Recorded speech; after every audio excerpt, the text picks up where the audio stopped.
so you know businesses are watching us. But millennials are losing our faith, so we know Satan is watching us. Engage Magazine is for millennials by millennials, and it speaks to faith, purpose, and a closer walk with Jesus. Because above all, God is watching us. Visit engagemagazine.net and listen Saturday afternoons at 5:30 Central on AFR. This is American Family Radio, a listener-supported ministry of the American Family Association.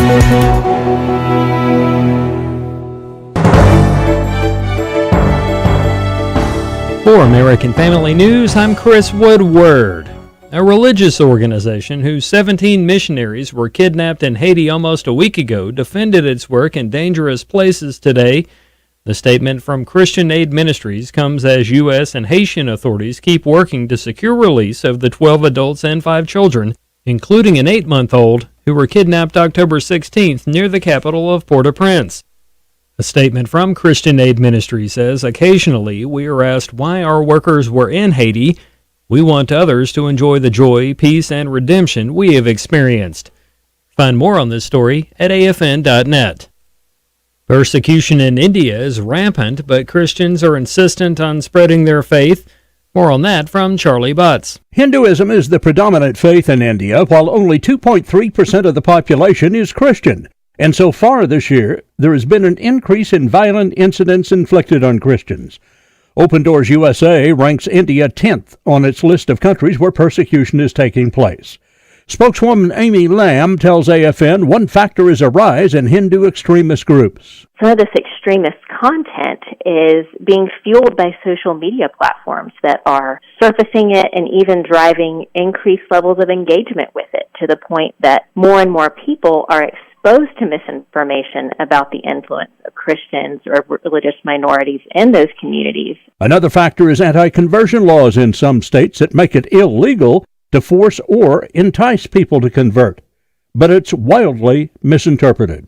It can make anything like inviting a friend over for a meal and even mentioning your faith or having some kind of symbol of faith in your home. It can be perceived or misconstrued as forced conversion. There have been attacks on individual Christians, but in some cases, mobs have attacked churches during services. Christians are accused of following a foreign faith, and their presence in communities is considered bad luck. But the Christians refuse to be deterred from spreading their faith. I'm Charlie Butts. High-profile testimony is expected in the case of a former Clinton campaign lawyer accused of lying to investigators. More on that from Fox's Gernal Scott. Michael Sussman is accused by a federal grand jury of misleading an FBI general counsel on information linking the Trump organization to a Russian bank. Special counsel John Durham says he plans to call the man who served as that FBI counsel, James Baker, to testify against Sussman. Baker left the bureau 3 years ago. He now handles legal matters for Twitter. The two sides at this point are poring over thousands of pages of documents as part of the discovery phase. The next hearing is set for early December. Prosecutors and Sussman's defense are looking at spring 2022 to begin a trial. An NBA player is making headlines for calling out Nike and its silence when it comes to China and slave labor. Boston's Enes Kanter made the comments in a video. Nike remains vocal about injustice here in America. But when it comes to China, Nike remains silent. You do not address police brutality in China. You do not speak about discrimination against the LGBTQ community. You do not say a word about the oppression of minorities in China. You are scared to speak up. Who makes your shoes in China? Do you even know? There are so many forced labor factories in China. Scott Shepard of the National Center for Public Policy Research applauds Kanter. I wish that more athletes would use their voices for real and genuine fights against discrimination, not for, scare quotes, racial equity, which turns out to be racial discrimination. And I can't say enough about this fella. The National Center for Public Policy Research has attended several Nike shareholder meetings to confront executives about company messages and policies. In final news this hour, a positive finish on Wall Street. The Dow was up 15 points, the Nasdaq 9, the S&P 8. Find more news at afn.net. Why is AFA still pushing the Target boycott? A better question might be, why don't men belong in women's restrooms? And the answers are many. Women need privacy, women need safety, and the big one, men aren't women. Target's policy is still to allow men in women's restrooms and changing areas. So the AFA call to boycott Target is still on. Oh, well, I just wondered. Help us keep the pressure on Target. Sign the Boycott Target pledge at afa.net. Darkness is not an affirmative force. It simply reoccupies the space vacated by the light. This is the Hamilton Corner on American Family Radio. It should be uncomfortable for a believer to live as a hypocrite. Delivering people out of the bondage of mainstream media and the philosophies of this world. God has called you and me to be his ambassadors, even in this dark moment. Let's not miss our moment. And now, the Hamilton Corner. And good Tuesday evening, everyone. And you're saying right now, that doesn't sound like Abe to me. Well, you're exactly right. Fred Jackson sitting in for Abe tonight. As someone said, big shoes to fill. Always, but we're going to do our very best. And Brother Abe taking some much valued time off. And we'll be back in the chair next week. And we look forward to that. But today, in fact, a week from today, we're going to be talking a lot about this. It's Election Day in America. And normally, the election after a major presidential election doesn't get a lot of attention. But boy, is this one getting a lot of attention. Now, there's some interesting things being voted on around the country. In Texas, I was reading the other day, there's a religious freedom amendment being voted on there. So key. We know what's gone on over the last 18 months in this country in various jurisdictions. You had governors shutting down worship services because they were afraid of a virus. Up in Connecticut, Guilford, Connecticut, we're going to be watching this next Tuesday night because up there they're going to be voting on critical race theory, and not in a positive way, but in a negative way. You got 3 conservative Republicans in Connecticut. That may be hard to put together, but they are there. And they have replaced some liberal Republicans in primaries there. And they're going to be voting on making sure critical race theory doesn't infect their schools in that area. But by far, I think the eyes of the nation are going to be watching Virginia. Not just because it's a gubernatorial race there, as to whether the Democrats will maintain control or there will be a Republican governor. But the big issue in that election has been generated by controversy after controversy involving education and schools in that state. If you've been listening to American Family Radio over the last several months, you're pretty well up on this. But I wanted to update you tonight just as to where we are. And I could think of no one better. He is a Virginia resident, well-loved on this network. The Awakening Each Day, that program you hear at noon Central here at American Family Radio, Bishop E.W. Jackson. And he has been so gracious to join us this evening. Bishop Jackson, so great to be with you again. Always a pleasure to be with you, Fred, and honored to be with you while you're substituting for my good friend, Abe. So it's great to be here. They may hear our voices together and think it's another share-a-thon because that's when you and I have been getting together over the last couple of years. I thought of that. I wouldn't confuse people with that. Have them think we were about to ask for a donation. Yeah, that's right. That's right. But no, we want to talk to you tonight because I know you were dealing with this today on your program, but there's some breaking news. Remember back several months ago, school board meetings, Loudoun County, there was a dad that got up very concerned because he was telling them that his daughter had been raped in one of their high schools, and basically he was dismissed. In fact, at one point, the police arrested him because he was getting so vocal, and there were people saying, no, your daughter wasn't raped. Well, by the way, folks, we have just learned in the last several hours that the teen suspect has been found guilty in that Loudoun County school bathroom assault. And, of course, now he has been charged with a second assault. The school apparently didn't do too much at all, Bishop Jackson, And so now there is still charges now in a second assault, same guy. But that is just part of the story, Bishop Jackson. It is the ongoing arrogance, it seems. It is the parents against schools, because you have Terry McAuliffe, the Democrat candidate, saying parents have no business in saying what is taught in their schools.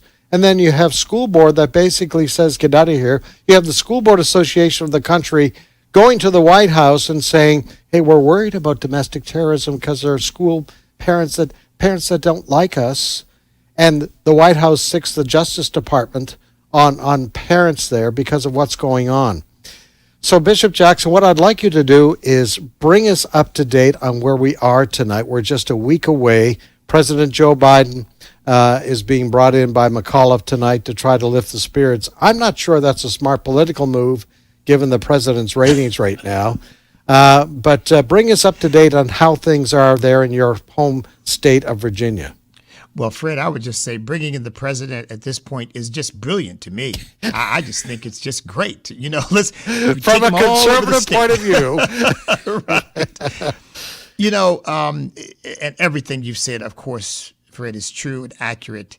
I would add this one thing, which you probably heard me talk about today. Now, Loudoun County has apparently imposed a policy that parents cannot view the curriculum that is to be taught to their children without signing a non-disclosure agreement first and being licensed by the school board to view the curriculum that they're going to dispense to all the children, but you may not see it, and then after seeing it, you may not, quote unquote, according to this licensure process, you may not broadcast what you've seen. I mean, you know, Fred, you couldn't make this stuff up in a fantasy novel. You really couldn't, because what they're basically doing is saying to parents who raise their children, feed their children, clothe their children, house their children, love their children, go to the hospitals with them when they're sick, take them to the hospitals when they're sick, nurse them at home when they're not doing well.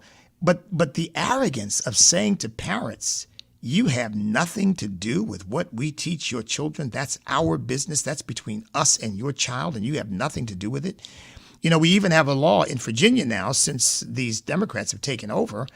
They passed a law that says if your child demonstrates any sort of gender confusion or a different identity than what the parents believe the child to be, that the schools must keep that secret from the parents unless and until they are given permission by the child.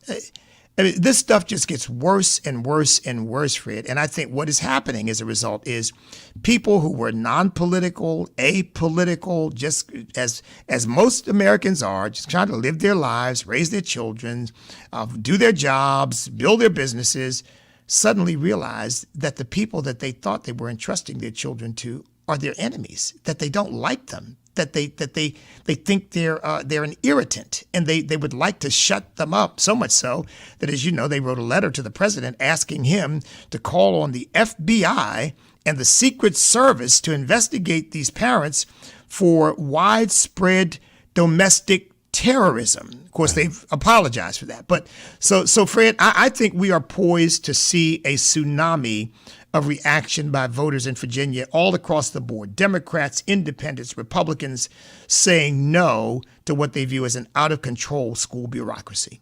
You know, Bishop Jackson, just to draw back and get a little wider view of this, I guess we ought not to be surprised that this has been a Democrat Party philosophy when it comes to education. I want to go back to Hillary Clinton. Remember her phrase, it takes a village. Mm-hmm. All right. What did she mean by that? Well, she said, you know, there needs to be more than the parents, because the parents are sophisticated enough to raise their children. They ought to be under a state value, secular system. So she signaled, this is how many years ago was that she said that? How many, you know, she signaled the Democrat thinking on when it comes to educating our kids, that parents, you can't do it. It's going to take the state to help you. We've seen this kind of stuff, Bishop Jackson, in Europe. The attitude of the European governments against homeschoolers, etc. But now it's arrived on our shores.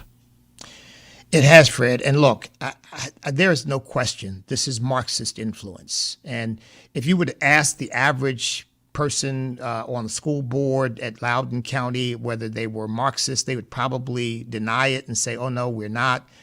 But the things that they are pushing on our children, Howard Zinn's People's History of the United States of America, for example, these things are coming out of a Marxist blueprint, the attitude that the state and the elites know better for what the children need for their education than do the parents, and that the parents should be shut out of the process. I mean, Karl Marx explicitly said that the family was in fact a bourgeois institution that should be ignored so that the children can be brought up with good communist principles and ideals. I mean, so this stuff, whether they intend it this way or not, whether they're not conscious of what they're doing or not, they are veering away from American values, which is individual liberty, personal responsibility, parents raising their children, families, and private decisions about the most sacred aspects of life, like sexuality, a family, understanding our relationship to others in our communities. And instead, the schools are saying, no, you parents, you don't get that. And that is straight out of the Marxist playbook because, of course, in Marxism, the state is supreme. And families and individuals are simply part of the collective who must bow to the collective will, and they don't matter. So this is a very dangerous road. And I think without parents being necessarily read up on the Communist Manifesto or anything like that, I think they know that what's going on is something antithetical to their values and their interests. And then when you start seeing children raped and sexually molested, which, by the way, Fred, many of us predicted would happen with these new policies. We said this would happen. And then they hide it from the parent. The child is traumatized, maybe affected for life, and you hide that from the parent, and you don't allow that to become public, and you continue the same policy. I think you are waking a sleeping giant when you start interfering with people's families and their children and then tell them to sit down, shut up, they've got nothing to say. You are really asking for people to get their ire up. But Bishop Jackson, according to former President Obama, this is all just, quote, phony, trumped-up culture wars. Yeah, this from the guy who once said, if one of my daughters gets pregnant, I don't want her punished with a baby. Oh.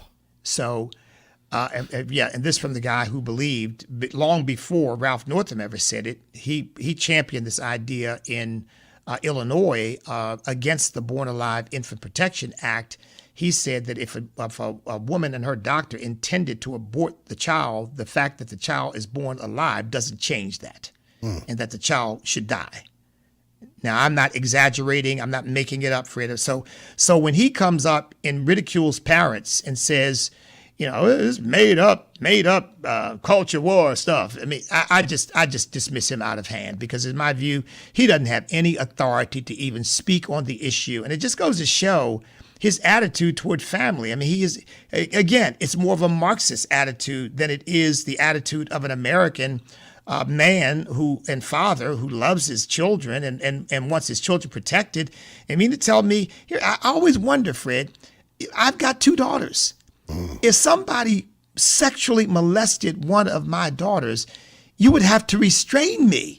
And he just dismisses parents. So if that's where you're coming from, I just dismiss you. But yeah, he certainly did. Just came and told parents to once again, sit down, shut up. There's nothing to see here. Just do what you're told. And I think, frankly, parents are now tired of being told what they can think and what they can say and who and what will educate their children. I think parents have said, no, we're going to take control of the situation. And I think we're going to see that reflected in next week's election. You know, and I think this attitude, whether it's Hillary Clinton, Barack Obama, Democrats in general, it goes all the way to the White House. I'm not sure if you heard today the School Board Association who wrote that letter to the White House. The woman who heads that association, it was announced today, she just got a job with the Biden White House. Garcia is her name. She just got a job. Now, they came out and apologized for the language they used, but she was in charge when that letter was written to the White House that got the Justice Department of this country saying we're going to investigate, send FBI agents in to school board meetings, and we're going to set up a snitch line. All right. Bishop Jackson, great to have you. I hope you can hang on because there's much more to talk about. Fred. All right. Absolutely. We're back after the break. This is the Hamilton Corner on a Tuesday. Just hang in there, folks. There's much more to come.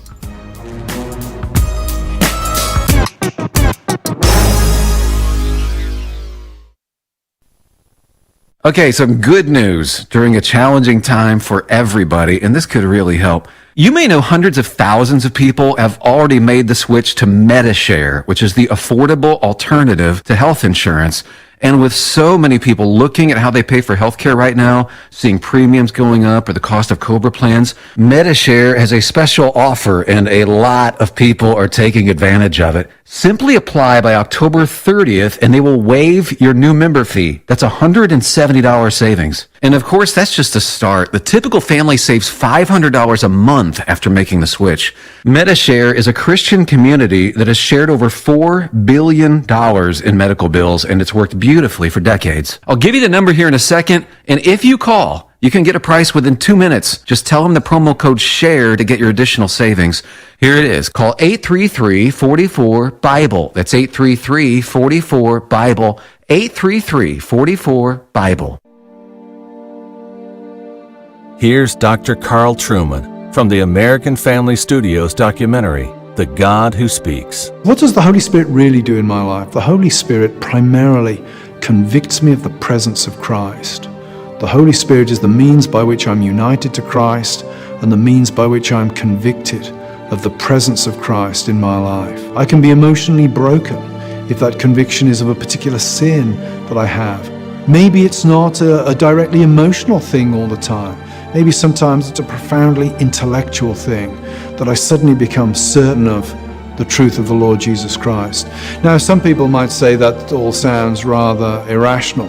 Well, there are a lot of things we're convicted of in this life that have no strictly rational basis. I am absolutely convinced that my mother is my mother.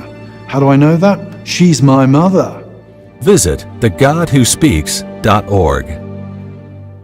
All for the sake of the gospel. Hey, it's Michael Woolworth with Bible League International, and let me tell you about Jaime. He's an itinerant pastor in Ecuador in Latin America. He'll travel days by foot, boat, and mule. He's been beaten by warlocks. He's been robbed of everything in his possession, and he suffered broken bones after falling 60 feet in the Andes Mountains. Now, what awaits him at the end of each trip? It's a thriving congregation of more than 100 believers where Christianity is fiercely opposed. And when I share Jaime's story and how he serves for the sake of the gospel, I recall Isaiah 6:8. Whom shall I send? Who will go? And I believe this man is admirably answering that call and enduring more than most pastors ever will. And like others in the world where Bibles are desperately needed, Jaime is humbly asking us to send God's Word. Bible League invites you to send a Bible for only $5 every gift match, regardless of size.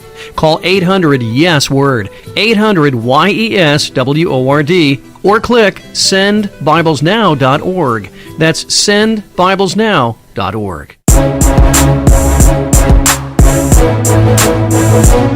Shining light into the darkness. This is the Hamilton Corner on American Family Radio. And welcome back to this Tuesday edition of the Hamilton Corner. Fred Jackson sitting in for Brother Abe tonight, and our special guest, who needs no introduction, but hosts always say it needs no introduction, then they proceed to introduce. Bishop E.W. Jackson from our daily program, The Awakening. It's so good to have you, and I consider you an expert tonight, sir, on Virginia, because that's your home state.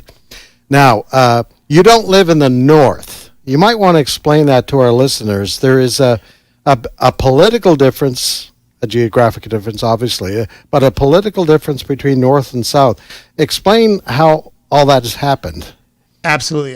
And if I may, Fred, just before we go on to that, you talked about the school board, the National Association of School Boards, apologizing for calling out the FBI. And the person who was responsible for writing that letter has now been promoted by the Biden administration. I just wanted to add, the reason is they meant what they said. Yeah.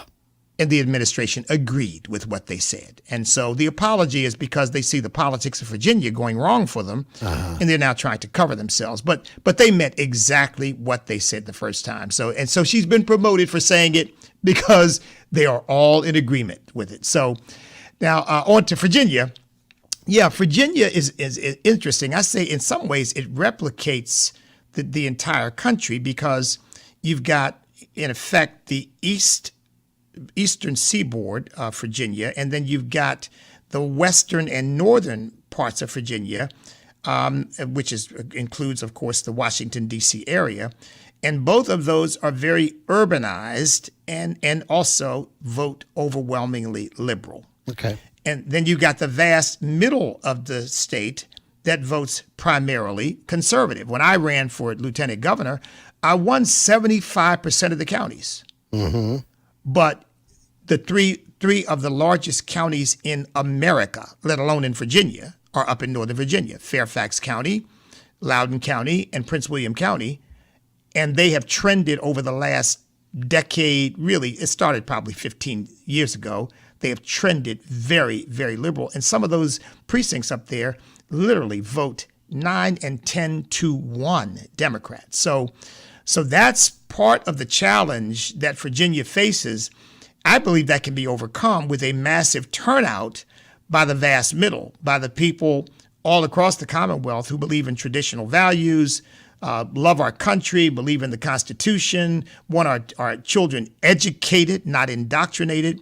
But that can be hard to overcome. Now this year, one advantage we have is that Glenn Youngkin, who is at the head of the ticket for governor, is from Northern Virginia.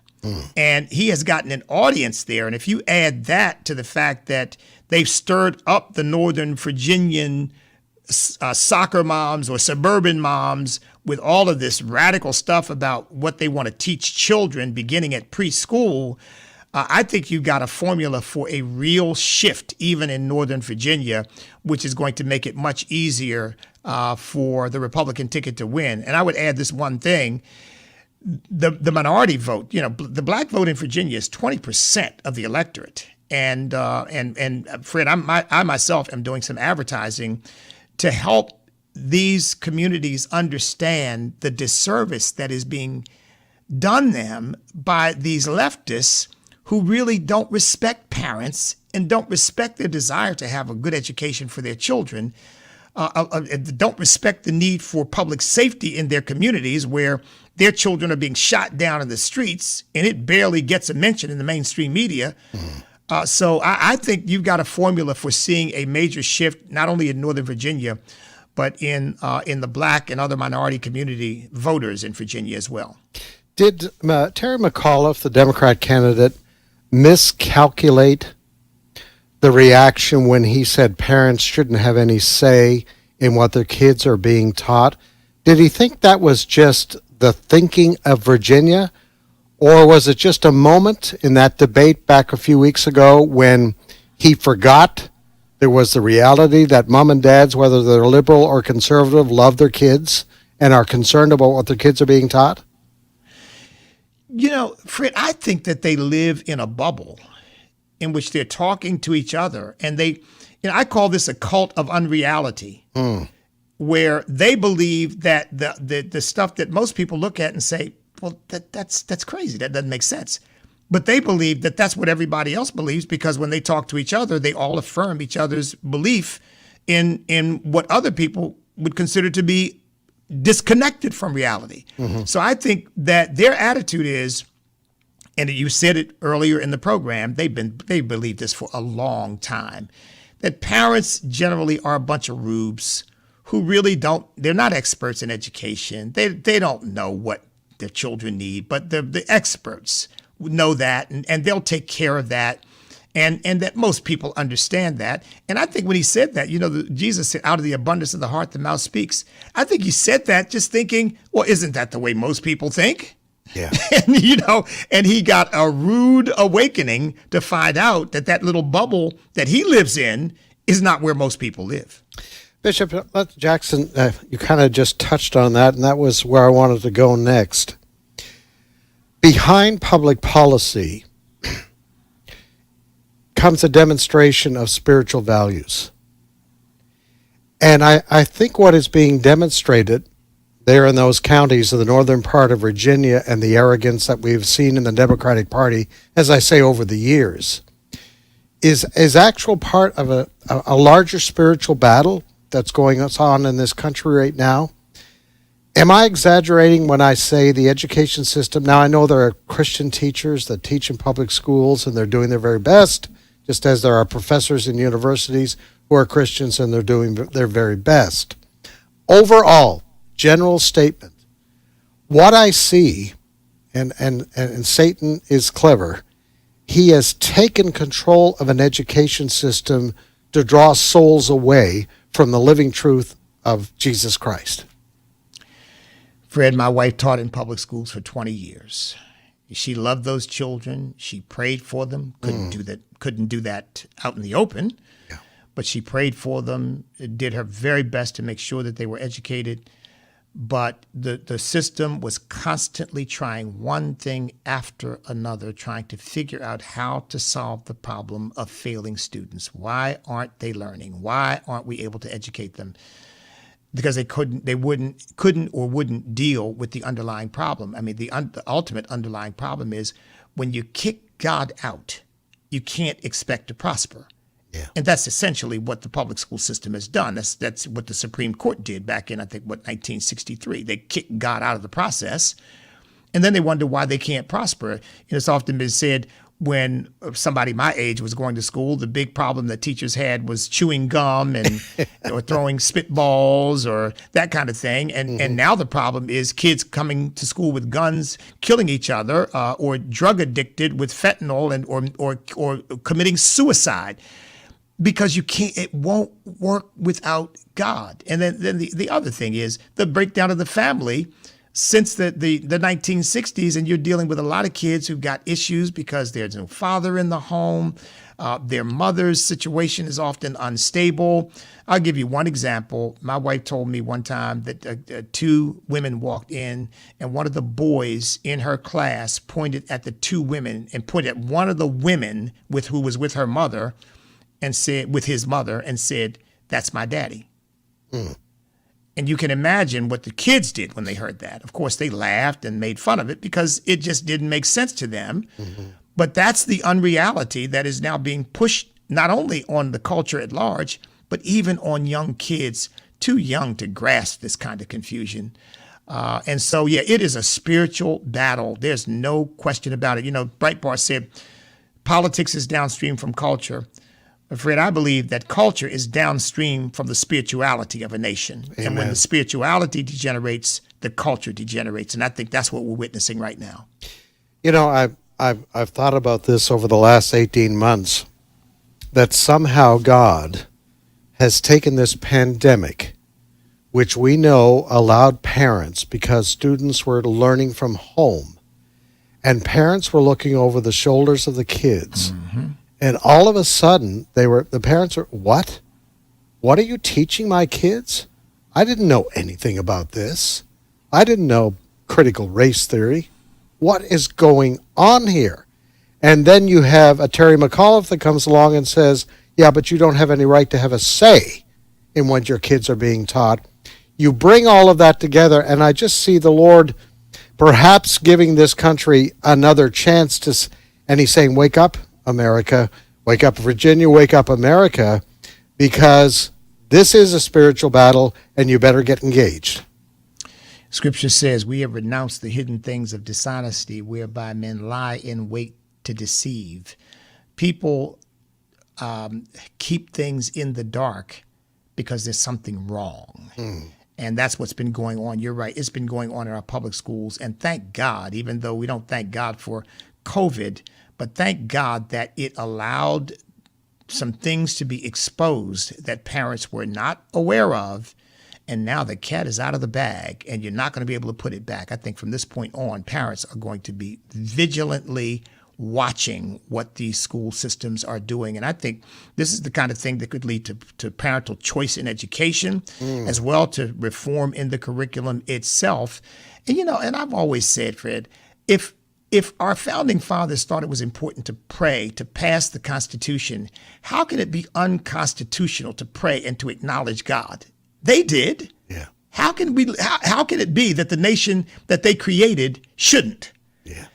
So I think that a lot of these questions are now going to start to be asked about whether all of this secularization has led us to a better society or a much worse one. And I think most people will conclude a much worse one.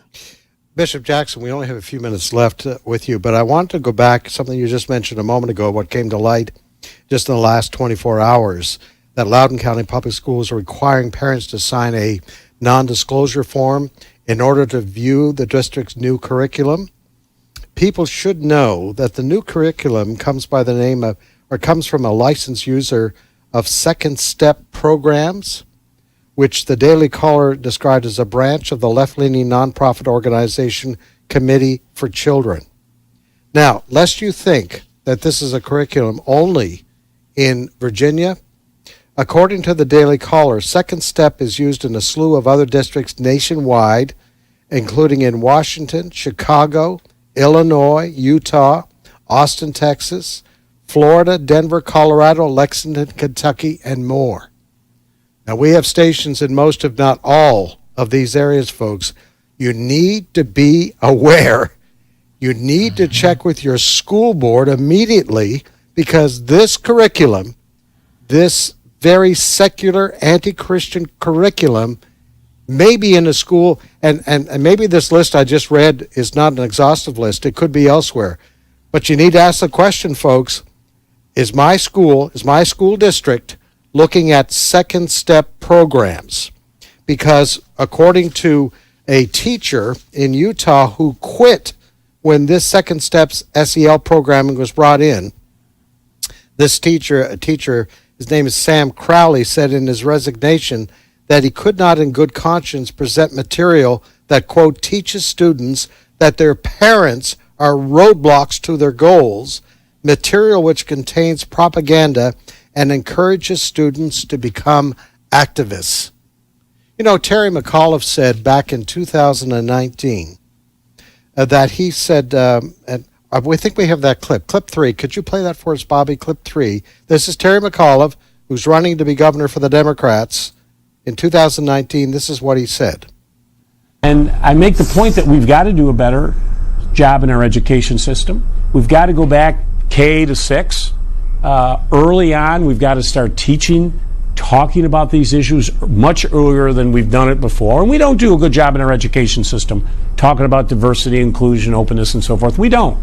We've got our textbooks, but, you know, there has to be a big part of how do you fit into the social work of our nation and our fabric? How is it that we deal with one another is, to me, is as important as, you know, your math class or your English class and so forth, and we don't. Diversity and inclusion. And Bishop Jackson, we only have about 90 seconds or so. When they talk about diversity and inclusion, what are they talking about? Well, what they're really talking about is racializing education. That's really what they're talking about. They're talking about, well, I call this a reversion or regression to tribalism, because that's exactly what they're doing. You know, some school systems have now created what they call affinity groups to separate children on the basis of the color of their skin and then teach them about the other people by excluding the other people, telling them that you can't really be fully who you are unless those people are not included in your group. And this stuff, you know, this is all, by the way, part of critical race theory, even though they say we're not teaching critical race theory. Yeah, but the ideals, the principles are being taught. And this is in at least 5,000 schools across the country. So our listeners should not be fooled by this idea that, well, it's only in a few schools. It is all over this country right now. It's going to have to be rooted out, Fred. Bishop E.W. Jackson, we listen to your program each day, and I would encourage you folks to tune in at 12 noon Central to hear Bishop Jackson's program. I know he's going to be keeping you up to date on the issues throughout the next week leading up to the election there in Virginia next week. Bishop Jackson, you have a website also people can go to? Yes, people can go to standamerica.us, standamerica.us. Amen. Thank you so much, sir. Great to have you. Thank you, Fred. You take care.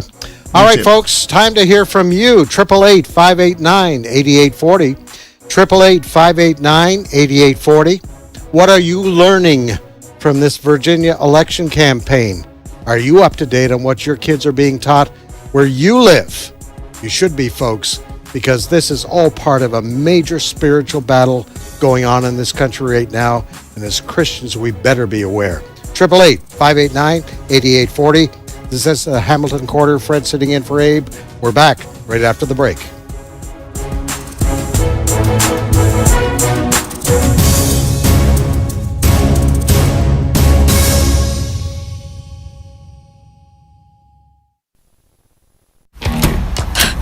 Oh, Lord, please let me make it. Please, Lord. Come on, come on. The American Family Association or American Family Radio. I missed the show again. Can't find the time to catch the live shows? No worries. Wait, what? You can listen and download all your favorite shows for free. For free? That's right, for free. Just visit the podcast page on afr.net. Ooh, Lord. afr.net. Friendships is looking for full-time volunteer men and women who are serious about serving God, investing time in rewarding work, and helping people in need around the world. There is no charge to serve. Room and board are provided. A willing heart and a desire to work as part of a team are the primary skills required. Check out the opportunities at friendships.org or email portmercy@friendships.org. That's portmercy@friendships.org.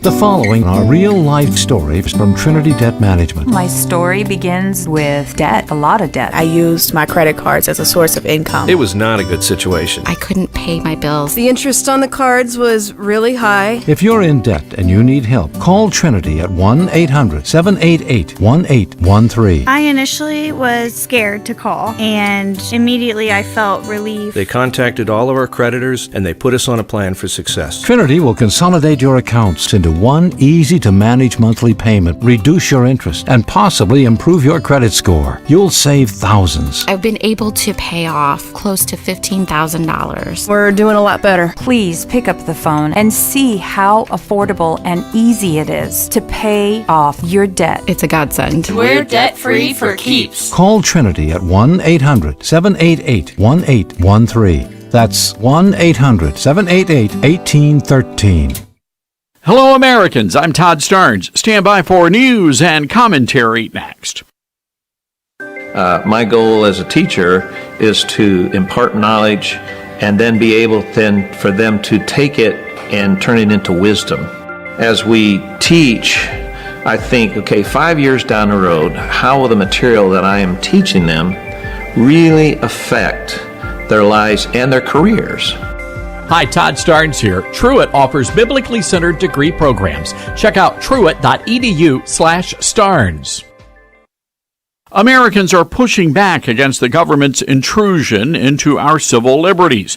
Firefighters and police officers are marching in the streets to protest mandates. California school kids are refusing to wear masks in the classroom.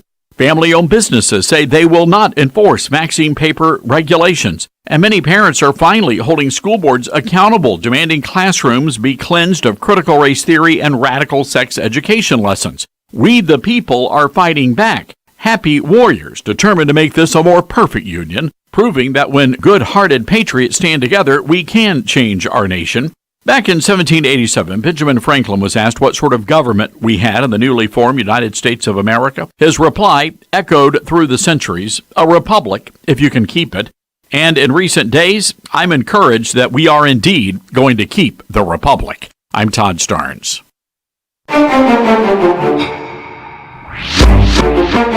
The Hamilton Quarter podcast and one-minute commentaries are available at afr.net. Back to the Hamilton Quarter on American Family Radio. And indeed, welcome back. Fred Jackson sitting in for Abe tonight. 888-589-8840. Calls are lining up, and we're going to go to the phones in just a moment. But I want to go back to, in case you missed the top of the program, staying in Virginia right now, the controversy over what happened at Stonebridge High School there in Loudoun County. The update is that the student who was accused of a sexual assault, and he's a boy, and he went into a female washroom. He has now been found guilty on all charges. So just so you're aware of that. Of course, part B of this story is the school board basically went hush on that initial incident, which occurred back in May, and they actually placed that student in another high school in Loudoun County. That school was Broad Run High School. We now know he is also charged with another assault, a sexual assault in that school, and that case apparently is going to be heard early next month. So there you have it, folks. This story continues, but it's a reflection of the attitude of not only the Loudoun County School Board, but other school boards across the country, that they are going to take your kids, they are going to indoctrinate them. If things go wrong with their policy, in this case the transgender policy in that school, they're going to tap that down. And I can tell you, it's amazing also, the news media. For instance, I went to the Associated Press today to see if they had the update on this Loudoun County story. Nothing. Fox News had something, a few local stations in Virginia, but nothing. You know what their philosophy is? If we don't talk about it, it didn't happen. Thank God there are a few news agencies that are at least to be honest about this, and this is the other problem. Understand, folks, I've been in the news business for 40 years. I've never seen the degree of collusion between major news agencies, and I'm talking about AP and CNN and ABC and CBS and NBC, collusion between them and the Democratic Party. Be aware of that. I'm sure the listeners to this program are, but tell your friends. They've got to learn not to trust these individuals on what they're reporting, but also on what they're not reporting. You need to check out other sources. I would invite you to stay tuned to American Family Radio and American Family Radio News. All right, let's go to our phones. Let's go first to Kansas, and we say good evening to Stephen. Go ahead. Hi, I was just calling to talk about the First Amendment and the misuse it's being used within Virginia, and how that use of declaring that it means the separation of church and state is completely outside of what the founders intended and what was used in the law until 1947. That's what we've lost sight of. Yes. In 47, Everson versus Board of Education, they ruled that there had to be a separation of church and state with an establishment clause and free exercise clause. All these moral issues should be at the state and local level. Yes. And including them in the schools is just fine. What has happened by this so-called separation of church and state is the federal government has established secular humanism. That's the basis on which they're teaching now critical race theory and all this other stuff in schools, is they're throwing out any kind of traditional Christian morals. So they say those are illegal. We can't teach that. That's in violation of the First Amendment. The First Amendment does not say separation of church and state. No, you're exactly right, Stephen. I appreciate your call. You know, the bottom line in this, folks, is parents, mom and dad, you got to take back your schools. That's the issue here. And our caller mentioned the federal government. The federal government has had an agenda, at least in the last 10 to 12 years, to get its fingers of control over school systems. We saw during the Barack Obama years, now remember this, it was Michelle Obama was dictating food menus for cafeterias. And what was the threat? We're going to withdraw federal dollars unless you put this and this and this on the menu. That's where the problem began, is when schools started accepting federal dollars. Once you accept federal dollars, folks, I don't care what it is, schools or whatever, they take control. They take control of the agenda. And so that's where parents have to start to push back. And if you can't take control of your school district and you get elect people who will listen to you, and maybe you have to run yourself. There's a real feeling right now that maybe Christians need to get more involved. And by more involved in politics is maybe the Lord is leading you to run for office. And I tell you what, being a school district member, being on that board, I tell you what, is one of the most important jobs, I believe, in the country. All right, to Steve in Virginia. Good evening, Steve. Go ahead. Hi, thanks so much for taking my call. I'm a school teacher, public school teacher, and I would have to ask Bishop Jackson, who I hold in great esteem, and as well as you, I cannot for the life of me see how his first solution of going right back to God, as much as I sympathize and harmonize with that, we're so far from that, it would be impossible to just do a complete 180 turn. You mentioned the parents and how there's such a great separation between parents.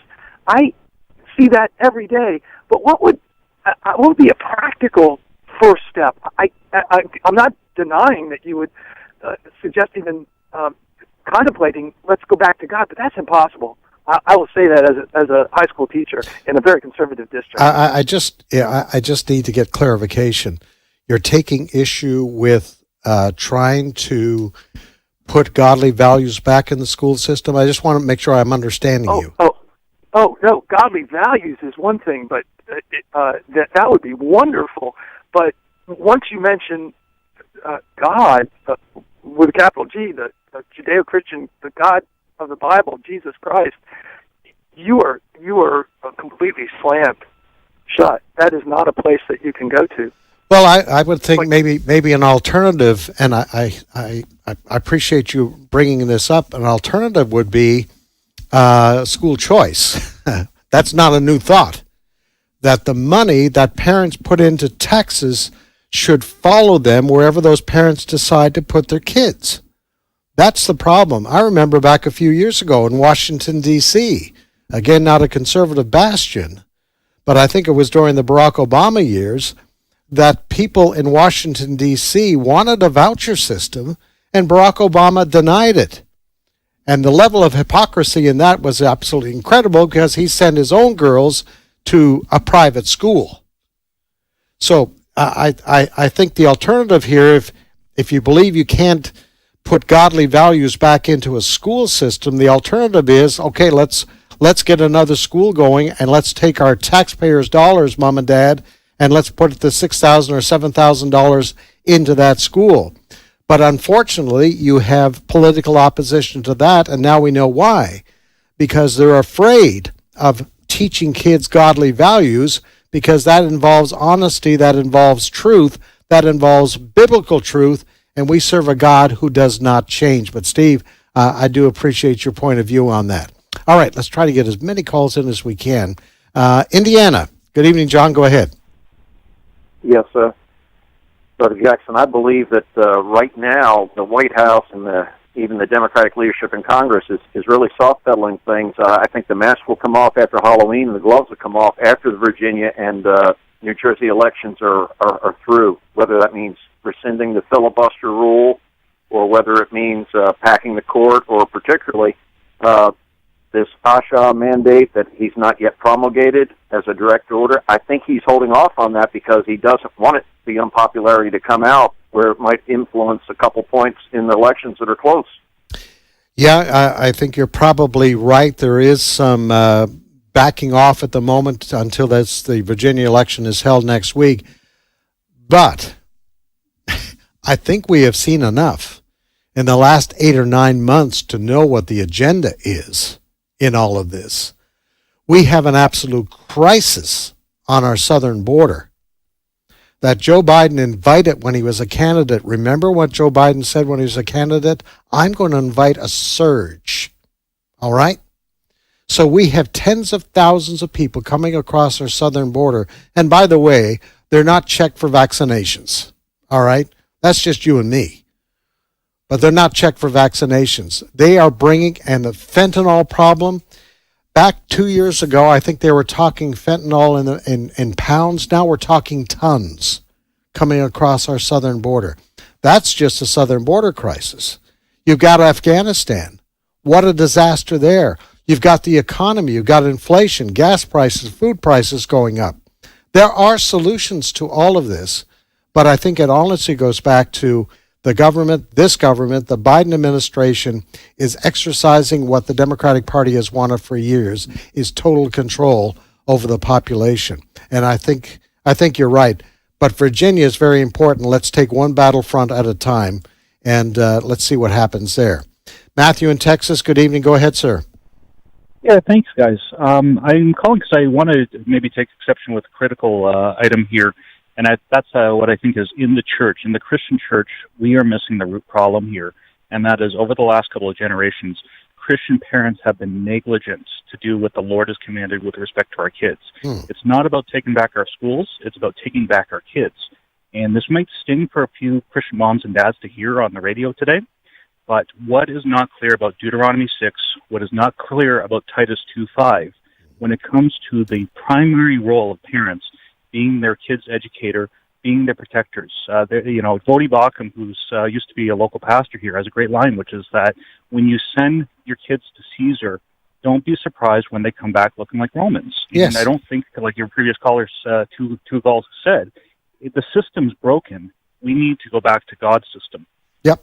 I think it is, and I really do appreciate your comments, and I appreciate Vodi Bakum, that wisdom that was in that statement. But here's the thing. I agree with you 100% that it starts at home, and I believe there has been negligence in the home. Mom and dad out there busy.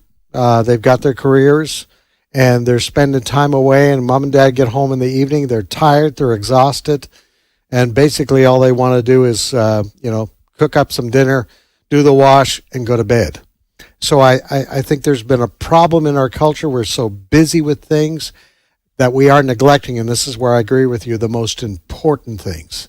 And that is you quoted Deuteronomy 6 there, is to teach our children well about godly truth that does not change through the years, regardless of what's happening in the culture. I couldn't agree with you more. But and that's a good starting point. But once there, I think once those parents get engaged in that, I think because our taxpayers' dollars and all our money belongs to God in our pocket, we ought to have a say in that investment, that education investment. And I go back to what I was talking about a few moments ago about school choice.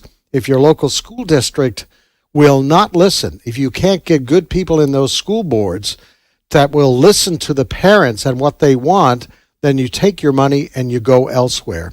But I really do appreciate your call. Let's try to get one more in if we can. Back to Virginia and Anna. Good evening, Anna. Go ahead, please. Hi, yes. So I've been watching all this craziness, and I remember my skin crawled when Obama, as he was leaving, said that he was going to fundamentally change the United States, and congratulations, he did keep that campaign promise. Change the country, change the world is what he told us. Yeah, and he has. But, I have to look back and just over time, you listen to the Holy Spirit, you go back to the Bible, and, God uses all things for good. Pointedly, these two young ladies who were inappropriately touched in Loudon and I forgot the other school district, while the act itself was bad, but good is coming out of it because parents are waking up. Parents are going back and they're becoming educated. They're, maybe being woken up to go back to the roots of the Bible. Maybe this is going to be the next great awakening. Only God knows. Yes, right. But God can take terrible things like the pandemic. He can take terrible things like what happened to those young ladies in Virginia, and some good can come out of it. And I think in Virginia at least, and I think in the rest of the country, they're looking at Virginia and they're saying, we need to wake up. We need to find out what our kids are being taught. And if we really love our sons and our daughters, we are going to do something about this other than just complain. And that is our call to action this evening. All right. That is the Hamilton Corner for this Tuesday. Remember, be praying for that election in Virginia 1 week from today. Been great to be with you. Fred Jackson sitting in. Thanks again to Bishop Jackson for joining us this evening. Stay tuned for much more great programming, preaching programs, political talk programs right here on American Family Radio. We are alongside you in this fight, folks. Have yourself a great evening. God bless, and be a blessing to others. Bye for now.